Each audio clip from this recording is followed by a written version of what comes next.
பின்னணி பாடகி சைந்தவியும் ஜிவி பிரகாஷும் விவாகரத்து பெற்றிருக்காங்க. இத குறித்து தான் பலரும் அதிர்ச்சியில இருக்காங்க.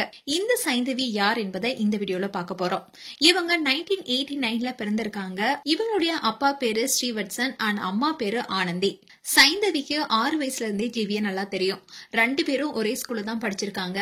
ஜிவி பிரகாஷ் சைந்தவிக்கு 2 வருஷம் சீனியர். சைந்தவி தன்னுடைய குழந்தை பருவம் முதலே கர்நாடக சங்கீதம் பயின்று வந்தாங்க. இப்போ கர்நாடக சங்கீத கச்சேரியில கூட பாடிட்டும் வராங்க. மேலும் சினிமால தன்னுடைய தேன் குரலால பல பாடல்களை பாடி முக்கியமான பாடகராகவும் வளம் வந்துட்டு இருக்காங்க. அண்ட் 10வது படிக்கும் போது ஜிவி தான் முதல்ல சைந்தவி கிட்ட ஐ லவ் யூன்னு சொன்னாராம். அதுக்கப்புறமா தான் வழக்கமான காதல்களாக மாறி இருக்காங்க.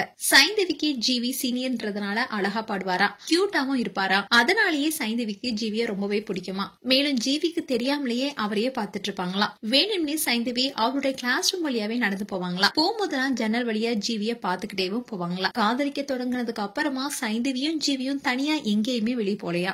டின்னருக்கு கூட ஃப்ரெண்ட்ஸோட தான் போவாங்களா. அப்படி பள்ளி பருவத்துல 2 பேரும் காதலிக்க தொடங்கினதுக்கு அப்புறமா முதல் டேட்டிங் சினிமா தானா, அதுவும் ஃப்ரெண்ட்ஸோட தான் போயிருக்காங்க.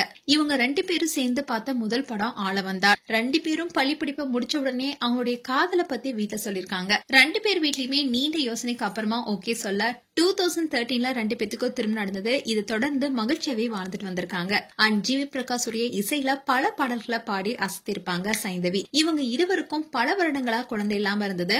அதுக்கப்புறமா 2020ல அன்வி என்ற பெண் குழந்தையை பெற்றாங்க. மேலும் அன்விக்கு 4 வயதாகும் நிலையில 2 பேரும் விவாகரத்து பெற்று பிரிஞ்சிருக்காங்க. மேலும் இவங்க இப்ப பெரியல 6 மாதங்களாவே தனித்தனி வீட்டுல தான் வாழ்ந்துட்டு வந்திருக்காங்க. அண்ட் சைந்தவி கணவன் மனைவியாக பிரிந்தாலும் நல்ல நண்பர்களா நாங்க தொடர்ந்து பயணிப்போம். எங்களுடைய சொந்த விருப்பத்துக்கு மதிப்பு கொடுத்து நடந்து கொள்ளுமாறு ஊடகங்களையும் பத்திரிகைகளுக்கும் 2 பேரும் கோரிக்கை வச்சிருக்காங்க.